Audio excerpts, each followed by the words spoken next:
The NBA Gambling Podcast on the Sports Gambling Podcast Network is brought to you by Shady Rays. Shady Rays is having their best deal of the year. Go to shadyrays.com and use promo code SGPN for 50% off of 2 or more pairs of polarized sunglasses. And go to sportsgamblingpodcast.com/shady to enter the Shady Rays Parlay of the Day contest.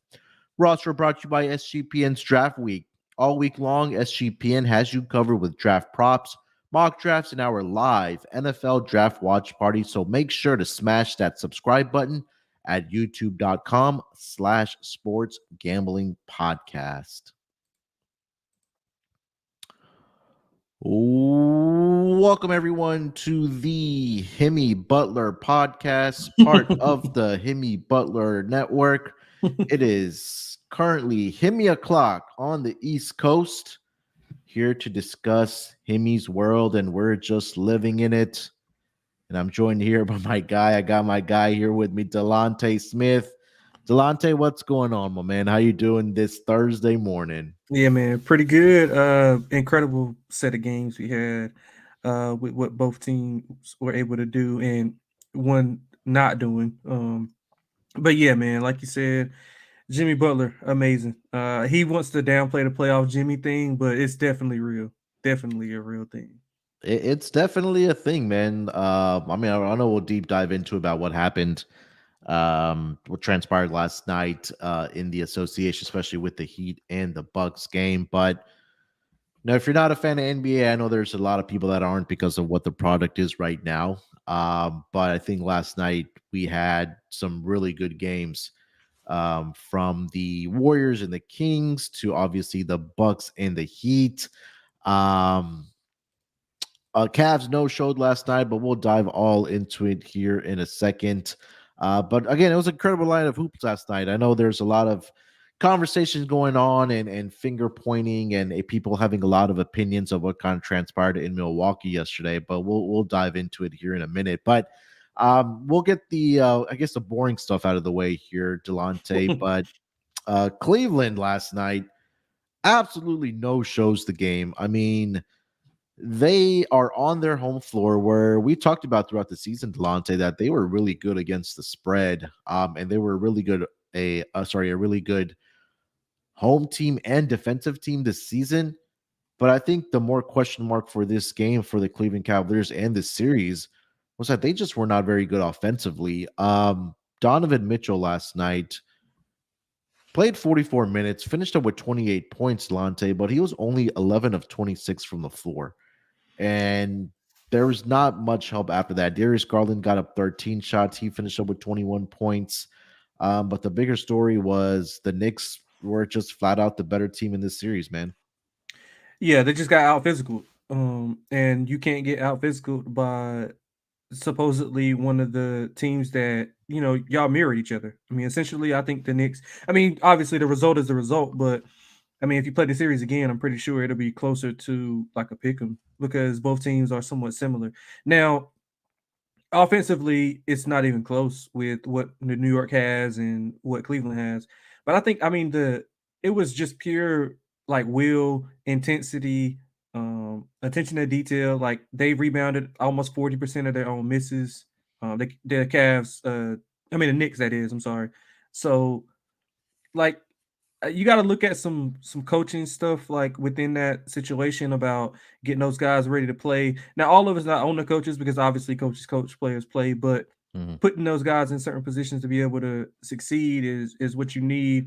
And playing Jared Allen with Evan Mobley just wasn't it for that series. I know it worked all throughout the regular season, but I mean, when he's on the floor, you essentially have three guys who aren't offensive players. So you have Mobley, who's not offensively gifted as of yet. Allen, of course, and then you either have Okoro. I guess Levert is a little bit more of a offensive player, but like He ain't it. you, yeah. So yeah, I would just give him like a third, not Yeah. even a full. But like, and the Knicks have like 4 or 5 guys that you can play and score. Mitchell Robinson and Josh Hart dominated the series. Like, I don't think they'll get enough credit. It's more than what you see in a box score. I know Mitchell Robinson had the rebounds, the offensive rebounds, of course, but like some of the things that he did as far as altering pick and rolls with Donovan Mitchell, Darius Garland, pushing Mobley and Allen out of the paint at certain times. I thought that was big. Josh Hart, Garden, Donovan Mitchell making it tough for him. You read off the stats earlier. He was probably even worse in New York. So man, yeah, I think the Cavs got a lot of work to do in the offseason. They got to get some wings, which is what we discussed pretty much throughout the season. Like they didn't Yeah. have any wings at all. And They have no outside of shooting. Mitchell, I mean, it's no actual scores. The interior, it can only get you so far in the regular season. When the playoffs come, it slows down. I thought Thibs did an incredible job as far as getting those guys ready. The scheme was perfect for them. And I mean, they did it without Randall, all NBA type of players. So, Yeah. I know Knicks fans, aren't the biggest Randall fans. Well, all Knicks fans aren't the biggest Randall fans. But yeah, man, I thought it was a masterful job by Thibs. I don't think he's getting enough credit also. And I think Hart and Robinson deserve a lot of credit. Although, the captain of the ship was Jalen Brunson, of course. Yeah, I think that, what you mentioned, Jalen Brunson was the guy, I guess I mentioned the captain of this series so far, but they got contributions from everybody else as well in this series. And we talk about Josh Hart, Mitchell Robinson. I mean, those guys really did a great job rebounding all series long for the New York Knicks. Unfortunately, or I guess fortunately, some way say, like you mentioned, that Julius Randle was hurt even before the series started. And I think he re-aggravated that ankle again last night, where he only played 16 minutes. So it'll be interesting to see if Randall is able to play in this next series against the Miami Heat. But without him, they've looked really good. I think we talked about this in game 4, where Tibbs made the decision to bench Julius Randle because he just wasn't playing very well. And maybe it was a bad matchup for them. I know we talked about this yesterday with myself and Scott, that the interior defense of the Cleveland Cavaliers could cause problems for guys like Julius Randle. So, but nonetheless, they get the victory. They advance. They'll be playing the Miami Heat here in the conference semifinals in the Eastern Conference. And then a couple other games last night before we get to the big story of last night. Memphis, I think we all expected them to come out and take care of business against the Lakers. They came out in that first quarter, outscored the LA Lakers 38-23, and rode that victory to a 116-99 win, as they are now still trailing 3-2, but the series will shift back to LA tomorrow night for game 6 as the Lakers look to wrap it up, or the Memphis trying to force game 7 back in their building, which would be on Sunday. I think it's now 7, and I mentioned this on the pod all week. I think it's now 7 or 8 straight games between these two teams, that whichever team has won the first quarter, Delonte, has gone on to win the game. Yep, I heard that on the broadcast. I thought, yep. Yeah. So, any takeaways from that game? I think for me, I think it went kind of as expected. I thought just Grizzlies would just come out and play well on their home floor. Yeah, I didn't think the Lakers would win this game. I mean, if you've been watching the Lakers all year, you see in spots where they're expected to win or where you need a big performance from them, they just don't show up. I think that's a reflection of just them being comfortable with, okay, we'll just close it out at home and we won't have to worry about them again. They didn't play with the same level of intensity, although in that third quarter they did cut it to 1, and I don't know what the hell happened after then. Like, they just went on a crazy run. Yeah, I don't know. I think what happened is they got to figure out what to do in the non-AD minutes, because when they don't have AD on the floor, they got no rim protection. And Ja, Bane to a certain degree, even Jaren Jackson is like dominating on the interior. Like they're attacking the Lakers like no other. So I mean, like you said, it went as expected. I did think Memphis did some things well that they didn't do in the first 3 or 4 games. Was they pretty much packed in the paint and was just like doubling AD and letting those guys rotate and shoot the ball. Now they obviously didn't hit the shots, like Rui and some of those guys didn't hit shots. D'Lo wasn't bad, but he wasn't good either. Yeah. So I think that's going to be coming to play. I think they're going to try to make them a jump shooting team, and if they win shooting jumpers, then they win, which is something the Lakers don't do well. But yeah, as you said, I think it went as expected. I didn't expect the Lakers to win. I had a ticket on Memphis also. So yeah. All right, before we get to the final 2 games of last night, to recap those, let me tell everyone about the Shady Race Parlay of the Day contest. We're running a special Parlay of the Day contest for the people who bought their shades from shadyrace.com using promo code SGPN. Each day of the NFL draft, the Sports Gambling Podcast will release a Shady Race Parlay of the Day. If the parlay hits, the cash will be awarded to one lucky listener. Go to sportsgamblingpodcast.com/shady to start getting shady. And like I mentioned, we're brought to you by Shady Rays. Our friends at Shady Rays have you covered from the sun to the slopes with premium polarized shades, customizable snow goggles, and much more. Shady Rays is an independent sunglasses company that offers a world-class product that's just as good as any expensive pair we've worn. Durable frames and extremely clear optics for outdoor adventures.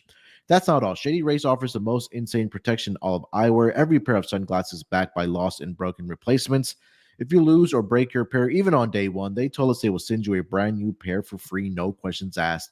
Wear Shady Rays with confidence because they have your back long after your purchase. With Shady Rays, you can look good and feel good. To date, they have donated over 20 million meals to fight hunger with Feeding America. And if you don't love them, exchange them for a new pair or return them for free within 30 days. There's no risk when you shop with Shady Rays. Their team always has your back. Exclusively for our listeners, Shady Rays is giving out the best deal of the year. Go to shadyrays.com and use promo code SGPN for 50% off of 2 or more pairs of polarized sunglasses.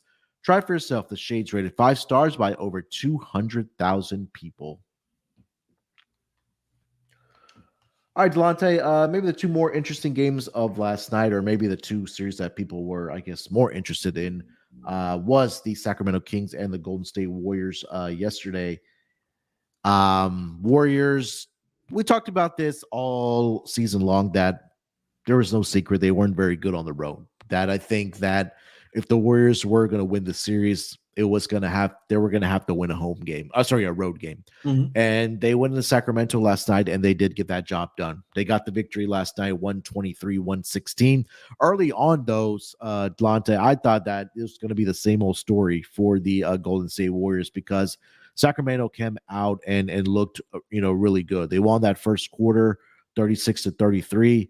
But then after that, the Golden State Warriors really clamped down. The second quarter, they only allowed 20 points to the Sacramento Kings. They had I think a 4-point lead going into the half.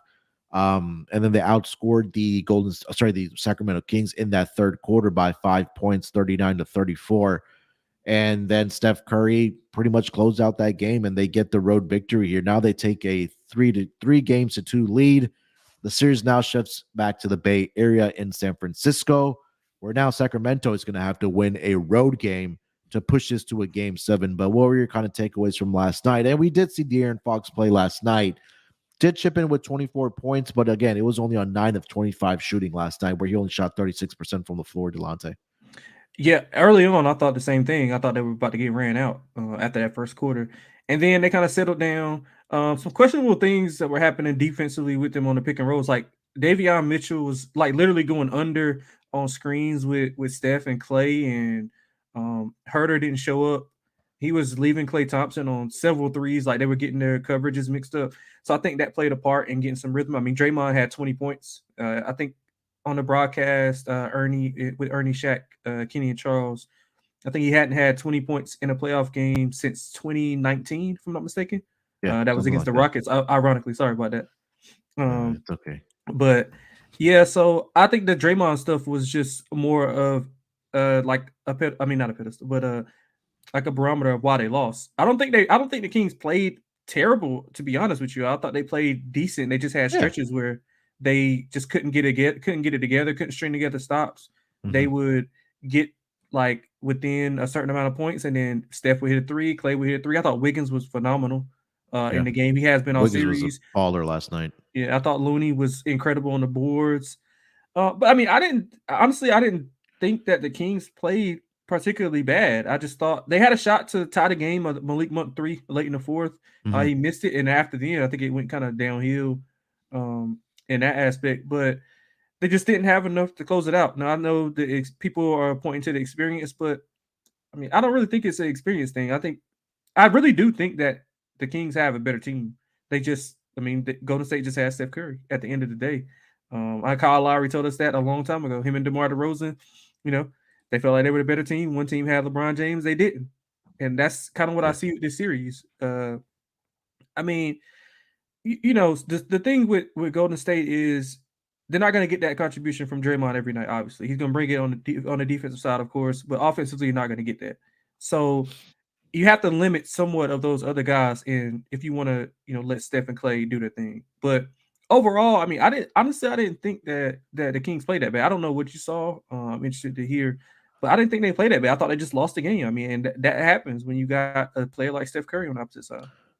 I think the one thing that stuck out to me is kind of go back and look at the box score that both teams really didn't have a great night shooting the three ball, right? 11 of 38 for the Warriors, 29%. And then same thing for the Sacramento Kings, 10 of 34. The difference in this game was inside the 3-point line, the Warriors shot close to 67%. And then you kind of look at the points in the paint in this game.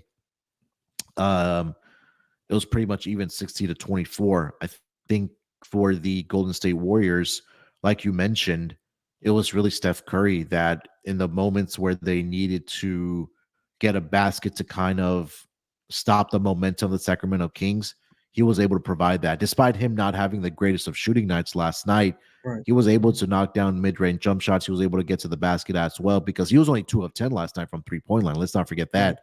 And like you mentioned, Klay Thompson had a pretty good night shooting from 3-point line, but he was 5 of 11.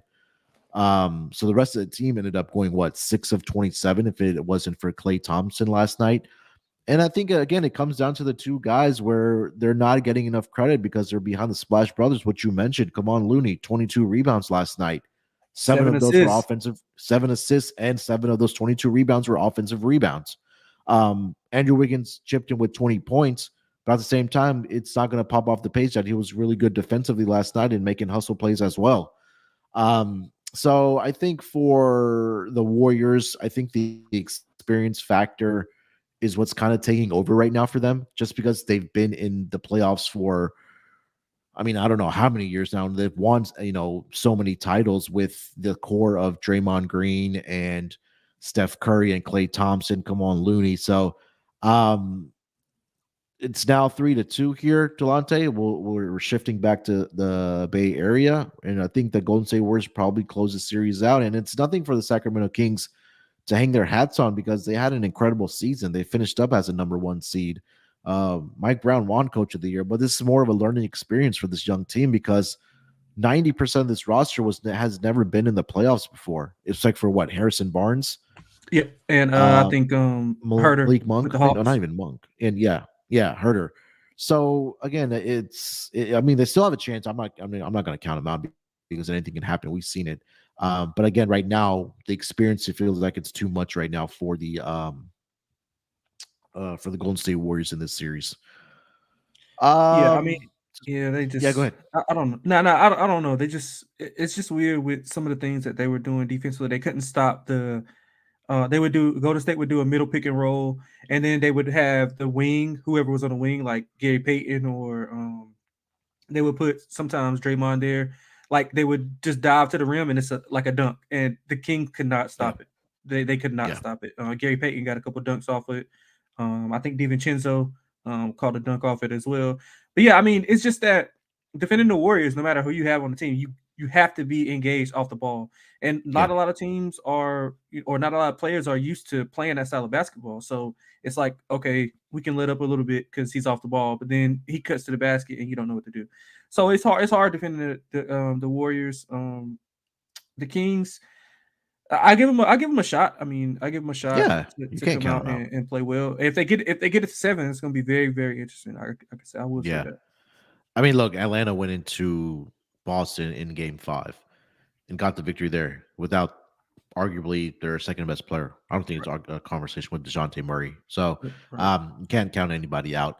All right, before we get over to the game of the night last night and the shockwaves that was sent to the NBA, let me tell everyone about Underdog Fantasy. We're brought to you by Underdog Fantasy. The NBA and NHL playoffs are here, and what better way to get down on some player props parlays than over at Underdog Fantasy? Besides daily NHL, NBA, and MLB games, they've also already got NFL best ball drafts with a guaranteed $500,000 in prizes. Head over to UnderdogFantasy.com and use promo code SGPN for a 100% deposit bonus up to $100. That's UnderdogFantasy.com, promo code SGPN. And it's officially draft day. The NFL Draft Props Contest, part of the SGPN's Draft Week. SGPN is holding a free NFL Draft Prop Contest exclusively for members of our Discord. It's completely free to join, and the winner gets $250 in cash and a $50 SGPN gift card. Just go to sportsgamblingpodcast.com/discord and go to the NFL channel for the sign up link.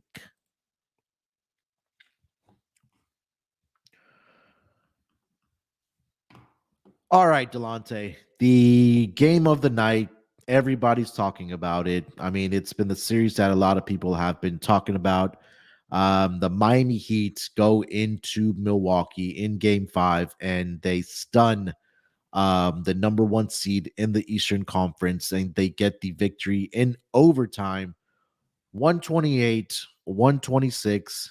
They win the series in 5 games, and they advance to the next round to face the New York Knicks. Jimmy Butler last night had another Jimmy Butler game. He played 46 minutes, dropped 42 points, 17 of 33 from the floor, had 8 rebounds, 4 assists, 2 steals. Bam Adebayo last night dropped a triple double for this team, 20 points, 10 assists. Gabe Vincent had another good game as well, 22 points, 4 of 12 from 3-point land. And then you go to the other side and you kind of look at the box score. Okay, Giannis had 38 points and 20 rebounds.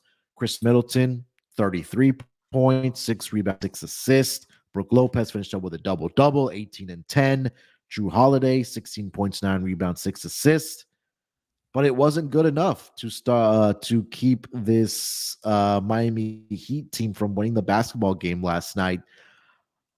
I don't know even where to start here, Delonte. Why don't you kind of give your thoughts for the game last night, and then we're just kind of go from there. I think the biggest thing that sticks out, and I think people were talking about, is that Giannis went 10 of 23 from the free throw line. I guess maybe we could start there. Yeah, I mean, and he looked terrified. He didn't even want to take. He almost gave the game away. Chris Middleton saved the ball and got it to Holiday. Yeah. So he didn't. That just goes to show he was terrified. He didn't want to shoot those free throws, which is a knock on, which has been a knock on him for since he's elevated into this top 3 player in the NBA. I mean, like I really don't know where to start. I mean, Giannis, like I love Giannis, but like I think this is like more so on him than it is anybody else. Although Bud obviously plays a part, but I mean, if you watch the NBA or know anything about Bud, you knew that this was somewhat regular for him as far as choking away playoff games or series, especially late in the games, even when he was with the Hawks, which is kind of odd because um he was with Popovich. So I'm not understanding how he doesn't have more, knowledge of in-play adjustments and different things like that. Because Pop is one of the better in-game adjusters as far as using timeouts, after timeout calls. So yeah, I'm not sure why Bud is the way he is. But yeah, man, Giannis, like in that game, they had control. He was like a minus 45 in the fourth quarter of both games, like combined. So I mean, that's not good at all. Yeah. Obviously, but yeah, I think, man, people love Giannis so much, and I mean, I do too. And he's obviously, like you can tell he's like genuine and loves the game. But yeah, I think it's a little blow to his legacy. I mean, he's been out of the first round 4 times already. He got swept by Miami in the bubble. Now, whether you want to count that or not, it's whatever. But he got dominated. He only played in 2 games, I guess 2 in a third. I don't really count the first game because he didn't obviously finish. But they were 1-1 without him. I mean, he comes there. He doesn't take the responsibility of guarding Butler. I know he said in the presser that, like, I guess he didn't want to tell Drew. But when you're the best player, like, you think LeBron, KD, any of the top guys, like right now, is going to say, "Oh yeah, he got him. Let's just let that rock." No, not when the season's on the line and you're on the brink of getting basically humiliated in a 5-game series by 8 seed. So I thought it was a lot to do with Giannis in the situation. Obviously, the role players didn't play as well. I thought Middleton had an incredible game to start off. So, but Drew, he was getting owned by Jimmy Butler, and Jimmy Butler was letting him know about it. I thought that was incredible down the stretch of those two battling with each other. But yeah, man, I'm putting a lot of the blame on Giannis, to be honest. I'll put like 55-45 between him and Bud, to be honest with you. Now, how do you want to split it up? I think that's up for debate. But I didn't even like the press conference afterwards about the, what he said about the reporter. I mean, I know a lot of people were, about the failure stuff. I mean, technically, it kind of is a failure. Like, you're the betting favorite. You didn't play the 2 games, but still you had control of the 2 games prior. Oh well, after that, Yeah. and I mean you were dominating for 3 3/4 quarters, and you couldn't close it out. And that mainly had to do with you not guarding Butler, being a premier defender that you are, and B 10 of 23 from the free throw line. If he's just hits his average, what is he like a 60% free throw shooter? If that, yeah. Yeah, so I mean, even if he's just average, like they can win the game because he went to the line a couple times when they were, I think when it was they were down 2, he missed the front. Well, he made the first one, missed the second one, Yeah. and then he went to the line again. Um, I think when they were up 1 and he missed both, and Mhm. that allowed a Jimmy Butler shot off the when he was staring at Holiday. So yeah, man, I'm putting a lot of blame on Giannis. To be honest with you, I love Giannis. I hope you listen to this actually. But Hey, man. but yeah, man, I'm interested to see. It's so I much. We probably could Yeah. do a whole podcast on just this game. To be Yeah, honest, we could. I'm putting a lot of the blame on Coach Bud here. I think that Scott has been on the wagon of that. He's one of the most overrated head coaches when it comes to, especially in the playoffs. Um, as a head coach, your job is to make those in-game adjustments if your team is not excelling in an area. And I think that I know at the end of the day that the players win games, but at the same time, your job as a head coach, you're the leader of this team. And I think that number one, you mentioned that the adjustment should have been made by Coach Bud saying, "Hey, Drew, we know you're one of the best defenders, if not one of the better defenders in the NBA. But Jimmy Butler has you figured out right now. We're going to try something else. We're going to put I agree. Giannis Yep. on him." And I think that's an adjustment that should have been made by Coach Bud 2 games ago. Um, yeah, you can blame Giannis as well, because he went what 10 of 23 from the free throw line, and there was parts, especially in games 4 and 5, where he was just kind of forcing the issue, especially down when they were, especially in the fourth quarter, where we knew that Miami Heat weren't going to lay down no matter what it was. That transpired over the past 2 games for the Miami Heat, and just Jimmy Butler. I don't know where we rank this playoff performance, at least for this round. It's definitely up there as a probably top 3 for sure. But I think when we talk about in-game adjustments, some of the best head coaches make those adjustments. And I think we are kind of all forgetting that when the Eastern Conference playoffs started, Delonte, where would you rank Eric Spoelstra as a head coach in the in the Eastern Conference from 1 to 8 from the playoffs team? First, no doubt. No, not even. I wouldn't even have There's to no think twice question about of it. Yeah, First, there's no question about it. yeah. And I should have pulled up the stats here, but I think I felt like when we talk about Miami throughout the season that they were one of the slower paced teams during the regular season. We saw in all 5 games of this series that they pushed the pace. They made Milwaukee Bucks uncomfortable. And those are the adjustments that we kind of talk about that Eric Spoelstra has been able to do throughout his coaching career. It was on display in this series. And I think that there was a couple points or times in this game where timeout should have been called by Coach Bud. I think he said in the post game conference that when there was what 0.5 seconds left after Jimmy Butler tied the game, that he should have called the timeout there, and he didn't. And we talked about the defensive adjustment that should have been made on Jimmy Butler by either putting Giannis on him or putting Chris Middleton on him or giving him different looks, and that adjustment just wasn't made. So we could blame Giannis. I see it. It to a certain degree, it is the fault of players.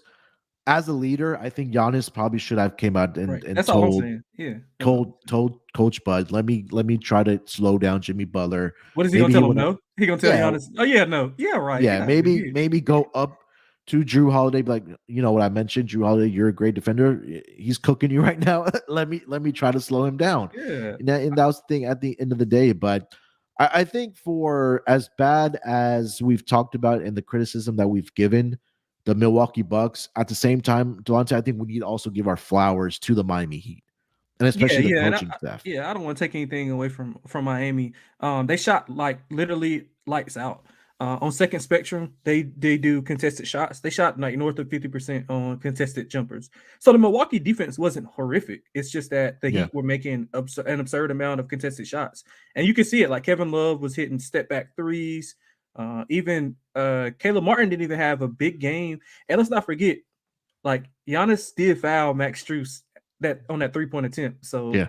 I mean, that was a big swing in the game because they were up two at the time, Hmm. and they had that was if they would have stopped them on that position, they had a chance to win or tie in that last Yeah. possession because I think the shot clock and game clock were like 6 seconds apart from each other. But yeah, man, like I want to give credit to Miami. Spo did some incredible things, especially with those guys fouling out.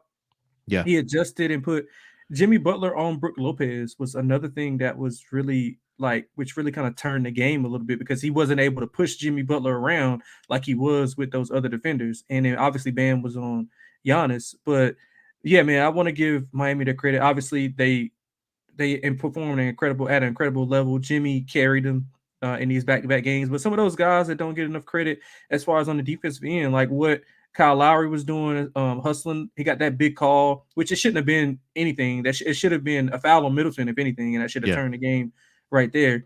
Um, who else played well? Duncan Robinson hitting some timely shots. So it says a lot about that team, that culture. Gabe Vincent, man. I mean, Yeah, I him don't think too. he's getting talked about enough. I really Yeah, don't. him too. And he's probably going to be a big factor in that series. Yeah. Against the Knicks. But yeah, man, they like the Heat are just constant, like they're just professionals. They go about their business.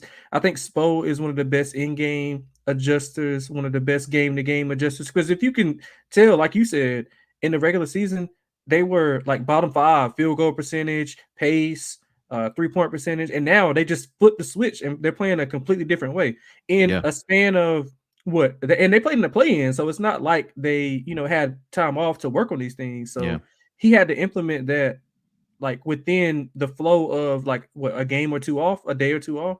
Hmm. So that says a lot about the team buying in. I'm always been a big fan of Spo, but yeah, man, I think we should give Miami a lot of credit for what they did, and it's an incredible feat.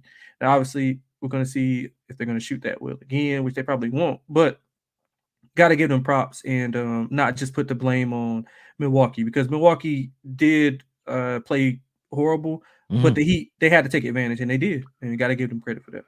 Yeah, I think that for as great as Jimmy Butler was, like we talked about, like you got to give flowers to the role players as well. Bam finally showed up last night, dropping that triple double. So he seems like obviously he's going to gain more confidence now, having to go up against the New York Knicks, where they're really going to need him.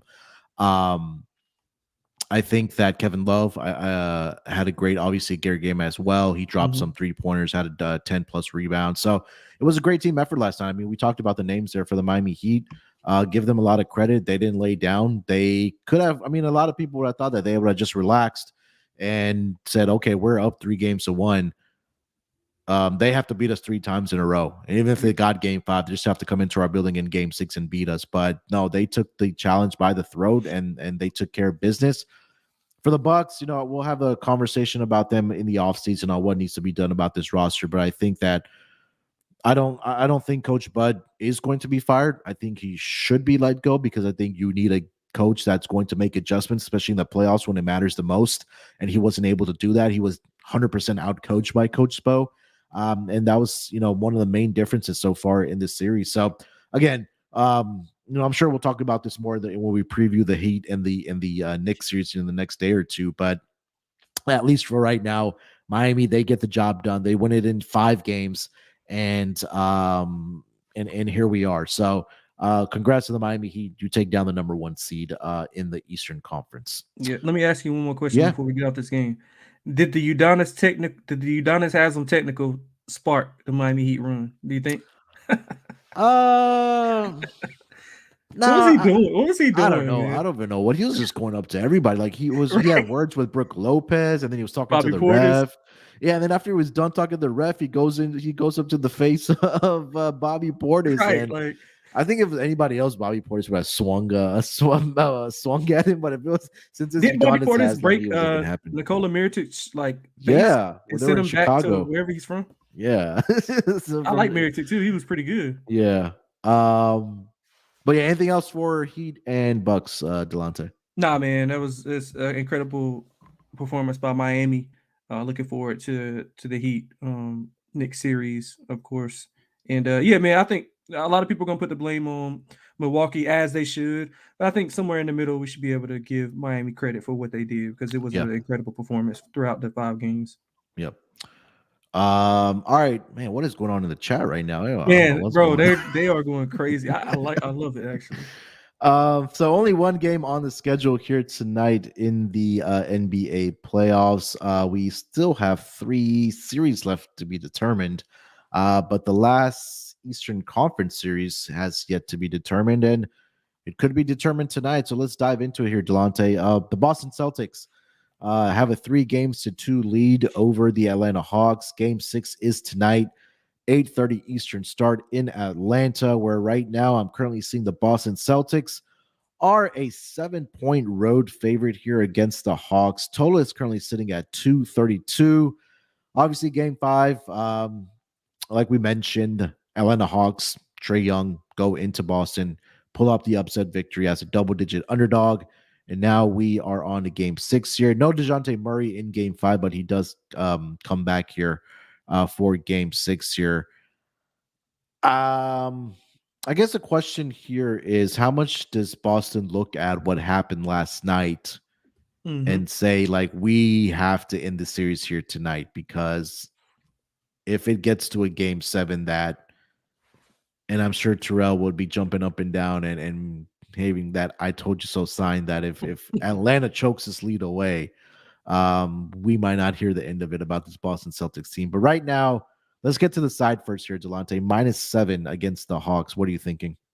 Yeah, so like full disclosure on the book, I got buried on that Bucks Heat game, thinking the same thing that I'm thinking about the Celtics game. So I'm kind of weary of swinging at the first pitch. A batter that strikes out Yeah. a lot, swinging at that first pitch. So I'm kind of weary on it. But I do think the Celtics bury the Hawks here. Now you take that with whatever you, as I just told you about what I thought about the Bucks. But yeah, I mean it's a different scenario. Obviously, the Hawks don't have Jimmy Butler. They do have Trae Young though, but Trae obviously Young? not Jimmy Butler. So honestly, Missoula is probably lucky that Bud taking some pressure off him, because he hasn't been good either in Yeah. this series. He hasn't been good either, and obviously not a lot of people are talking about it because of what happened with Bud and transpired in that series. So man, he's been bad down the stretch. He was taking Brogdon off the floor when Brogdon was pretty much facilitating the offense, and he put Smart back on the floor, and Smart made that foul. Not doubling Trae Young or taking the ball out of his hands, making other guys beat you in that last few minutes, drawing up a horrible play at the end. Luckily, Derek White got fouled, but yeah, I don't think Missoula's been good either. I think that was a thing that happened with the Celtics fans, that they've been wanting to see how he performs in these playoff moments. But from a side perspective, I think the Celtics come in. I think they bounce back. I think Tatum has a big game. Brown has been playing phenomenal the last 2 games. Yeah. I think he's averaging about 28, 29 points per game in the last 2 games. He's been great all series, even with a messed up hand or finger, whatever you want to call it. But I think the Celtics take care of business here. I'll be laying a number. I'm gonna probably be a trifecta with the Celtics: first quarter, first half, and full game. I want to take the Boston here, Celtics here, but these underdogs have been covering, and I think that Right. Atlanta has the momentum here. I think this game could be close down the stretch here, because like you mentioned, if this is a 10-point lead for Boston going into that fourth quarter, what you mentioned, that Missoula has not been very good in the fourth quarter, coaching wise, I think this might be the difference between a cover or possibly an outright win for Atlanta here tonight. I'm gonna go with Atlanta plus the 7 here.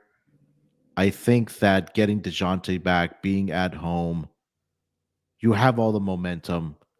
I think this is a game where Atlanta can keep it within the number. I'm not going to be shocked if obviously Boston wins. I mean, they are a 7-point favorite here, but I think this probably comes down to a couple possessions here that Boston probably gets a victory here by 5 or 6 points. The problem that I had, and I was all over Boston in game 5. I thought they would go in there and close it out.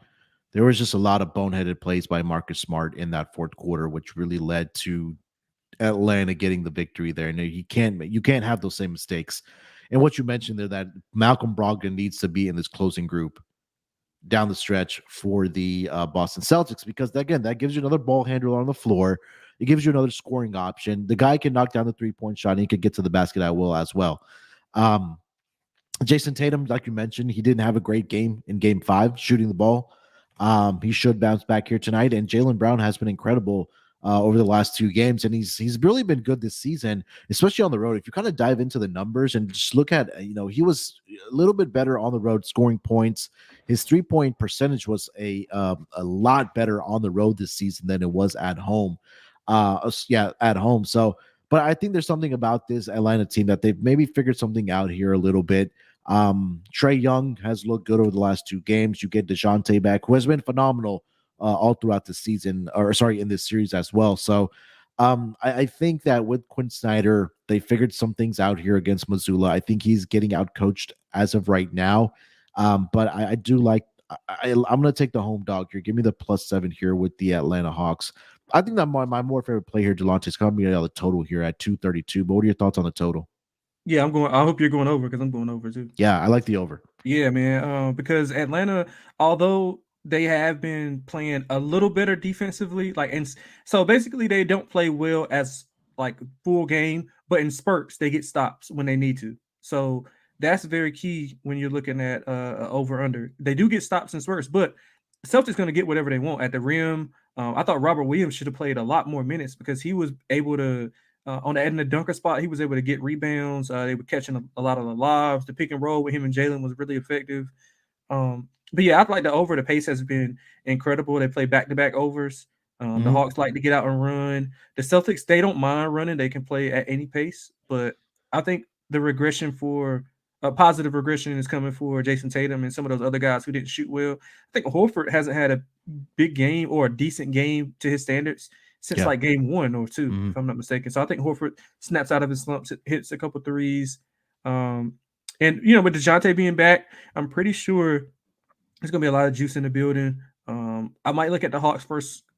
I want to go Celtics first quarter, but I think you just kind of talked me off of that. So I think I might go Hawks first quarter with a lot of juice being in the building. Hey, they kicked Janet Jackson out, man. They better do something early on in this game. That's funny. You can't just kick Janet Jackson out of an arena. But yeah, man, I think I'm gonna go with the over for sure. I'm gonna circle back and see if I'm gonna play the Hawks on that first quarter. Yeah, I mean, on the first 2 games went under the total, but over the last 3 games, it's been 252, 250, and 236. And again, like you said, both these teams can get up and down the floor as far as pace goes. And something that we also did talk about after the All-Star break, or when they did hire Quinn Snyder, that they started playing at a faster pace. And we knew Boston as well. They played at a faster pace and like getting up the 3-point shots as well. So I do like the over in this game as well. Let's get over to some player props. Delonte, why don't you lead us off any player props you like for tonight? Yeah, man. So I like a bunch of them. Actually, I probably can give a whole. We probably can't do the prop cast with all these props that I got, but I'll just give out a few. So I like Trae over his assists. So you can get 8.5, which is juiced at like -140, or you can get 9.5 at plus money. I mean, it's up to you as a bettor how you want to do it. I will probably play a little bit of both, to be honest. Probably put half unit on both, and hopefully you could just win one. If I win one and lose the other, it'd still be a positive day. But he's been crushing this as of late. 13 and 15 in the last 2 games, averaging 10.2 in the series. I would think Boston turns him more into a facilitator and do a better job defending him, being that Murray's back.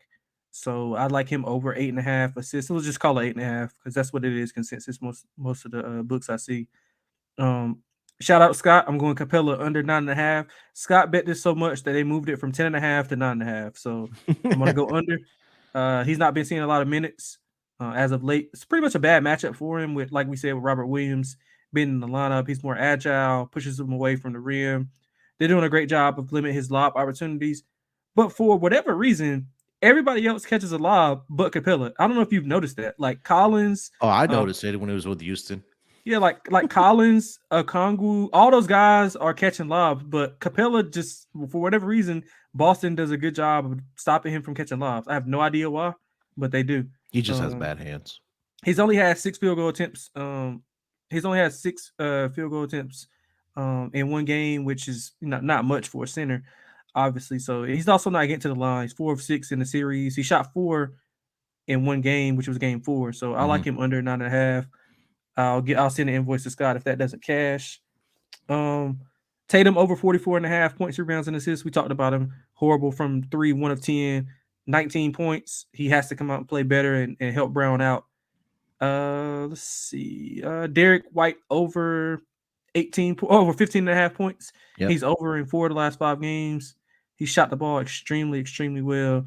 So with the rotation being shortened, Missoula's not playing Grant Williams. He's not playing some of those other guys that we were seeing in the regular season. So he's seeing north of 30 minutes. He's averaged around 11 field goal attempts in the series. So I like Derek White over 15.5 points also. Yeah, I agree about the Derek White one. He's been really good for this team as far as knocking down shots or even get to the basket and the free throw line. I really did like DeJounte Murray over 21.5 points. I don't understand why this number is that low, especially in a series where he's gone over this projection. I think in 3 out of the 4 games, if I'm not mistaken. I'm actually pulling up his exact numbers here. So for the series, he's averaging 25.3 points. But he's gone over this projection in all 4 games that he's played in against Boston: 24, 29, 25, and 23. And he's also getting a shot volume. If you just look at his shot volume, he's attempted a minimum of 20 attempts in all 4 games so far against Boston. And again, also the 3-point shots have been there for him as well. He's attempting those as well. So thought that number was a little conservative. Trey assists, I agree with. I think that I don't think they're going to double team him. But again, if the shooters are going to be able to knock down shots here tonight, whether it's Bogdanovich, whether it's Sadiq Bey, John Collins had a great shooting night as well. He's been having like 7 or 8 in like the first quarter. I think he had like 8 in the first quarter of game 4, was it? The one that they won when they were down like 3-0, right? They were down 2-0. And so it was game 3. Yeah, I'm sorry. Yeah, he had like 8 in the first quarter. Yeah, so he's been doing a really good job. Yeah, really good job with that. Yeah. So that was the one that I did like. Okongwu under. I think this is another page out of Scott's book. He's been in foul trouble a lot for this Hawks team. His number was at I think 8 or 8.5, I believe. For Okongwu. I'm trying to actually pull up his numbers here. Let me see if I can. Yeah.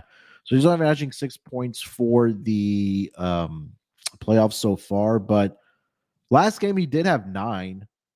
But again, that was a game where DeJounte Murray didn't play Delonte, and that opened up about like I mentioned, at a minimum 20 shots for other guys. But the shot volume is not really there for him. He's playing around 22 to 23 minutes on average. But obviously the offense doesn't run through him. A lot of his points are going to come either, like you mentioned, lobs, or if it's going to be, offensive rebounds and he puts it back up or something like that. So he hasn't gone over 8.5. He's only gone over 8.5 in one of the games, like I mentioned, but it was the last game in game 5. So those were the kind of ones that I was looking at. Jaylen Brown, I do like his over as well here tonight. Like you mentioned earlier, he's been really good over the last 2 games. Of the playoffs, he's averaging 25.6, but he's had back-to-back 30-plus point games for the Boston Celtics, 35 in game 5, and then 31 in game 4. And again, like I mentioned, if you guys have time to listen, just go back and look at his home and road splits. Just the shooting numbers are just so much better on the road for whatever reason for Jaylen Brown. So I think that, Delonte, you like the over for for Jason Tatum. I think that if the Boston Celtics are going to have to win tonight or are going to win tonight, it's going to have to be on the back of both of their superstars. As crazy as that sounds, or as that Captain Obvious as that sounds, I think both of those guys are going to have big games here tonight as well. So I like Jaylen Brown over 20. I think it was 26.5 points for him here tonight. Yeah, I agree with that for sure. Anything else for this game here tonight, Delonte? I was looking at Jalen Johnson stuff. I mean, his props aren't up yet, or at least I don't see him. But he's like, I think Snyder likes him and likes what he can bring, but he just can't guard anybody. Like, he can't guard anybody. Everybody blows past him. He has the length, like the height. Yeah, he does. He does. It's about him like developing his defensive abilities. Right. The Hawks are pretty much the equivalent to Florida State basketball. They got all that length and size on the perimeter. They got pretty much the same. They got 6 guys that are pretty much the same player. And he fits in that category. So I think I want to take him, but I'm not sure how much Quinn will be able to play him in a must-win game. He played a lot, obviously more in game 5 due to or it was game 5 due to Murray not being there. So I'm kind of looking to see maybe some live player props on him if I see him get some more minutes. Yeah. All right, let's get over to our lock and dog for tonight. Why don't you lead us off? Yeah, man. So with the lock, I'm gonna go with the Boston Celtics laying the 7. I'm probably gonna get buried and have to send Sean an email asking him, can I get a cash advance? But I'm going to bet it -7 Boston Celtics. As for the dog, I'm going with Trey Young over 9.5 assists. It's plus 140. You could probably ladder it up and get 10 or 11 and get a little bit more on the plus money side. But I think he has an incredible game dishing the rock off. He's been playing well even with Murray in the lineup. I think Boston will do a better job of limiting some of his shot opportunities, and he'll be able to get the ball to some of those playmakers on the wing. So Trey Young over 9.5 assists for the dog, and locking up Boston -7. So Sean, look out for the invoice if they get killed. All right, for my lock, I think I'm gonna go back to the same one I had for this game in our last show that cashed. Boston Celtics first half team total over. I see a 61 right now for the Celtics. They're averaging 66 points in the first half in all 5 games here so far. They've had 61 or more in all 5 games. I think that continues here tonight. I think that if they come out and shoot the basketball well, we've seen it that they've done it in the first quarter, in particular in the second quarter as well. I think that they can definitely get over this projection. So first half team total over 61 for me as my lock. Don't hate the full game either. You kind of take a look at some of the final scores after game 2. I think the team that has won the game has scored at least 119. So I wouldn't be mad at the 119 and a half as far as a full game team total. But officially 61 team total over for the Boston Celtics in the first half. For my dog, I'm going to go Jaylen Brown to score 30 or more here tonight. I think that was at plus 150 when I was writing it down. Let me pull it up here quickly. Do you get do you get those from like DraftKings? Yeah, it's on DraftKings. Okay, yeah, they got the best props. They got the like leading score and all, they got some good props. Yeah, so 30 plus for Jaylen Brown here tonight is at plus 150. Let me see on FanDuel if it's a better number. But again, definitely shop around for the best number. But back-to-back games thus far, Jaylen Brown has scored 30 plus points for the Boston Celtics. Like I mentioned already on the pod, that he does better at home, or sorry, on the road.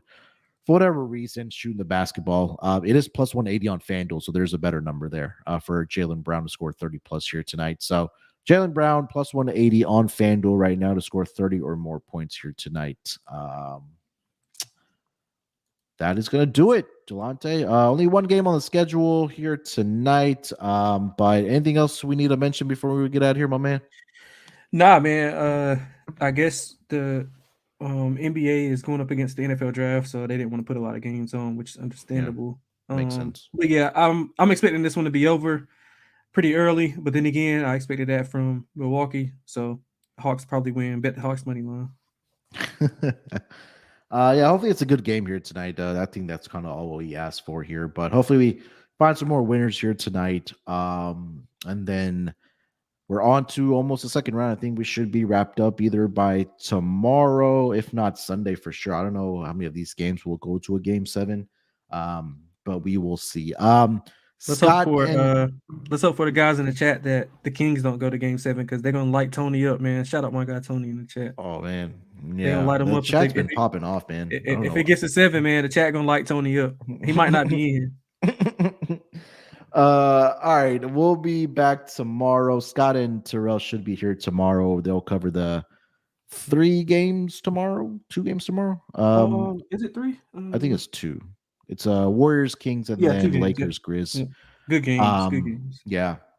So a couple game 6 there. I think maybe Friday night we'll come back and do a preview for Phoenix and Denver, and then New York and Miami. And then if Boston does wrap up tonight as well, we'll preview the next series as well for Philly and Boston. So This will be a good time. If you haven't already, subscribe to the YouTube channel here for the NBA Gambling Podcast. Just hit that subscribe button. Before you guys get out of here, do us a favor, smash that like button for us. It really helps us grow on the algorithms and all that good stuff on the on YouTube. And then again, follow us on Twitter as well at SGPN NBA. Follow Delonte on Twitter at XXLanteXX. Follow me on Twitter at SportsNerd824. Again, there's still plenty of time to get into the draft props contest for the NFL draft that's going off tonight, or starting tonight, I should say. So definitely hop in. It's free to enter. It's $250 to the winner and a $50 SGPN gift card. And yeah, that's pretty much it, man. We'll be back tomorrow at the usual time. Till then, good luck with your bets here tonight. Let's break these books off and let it ride.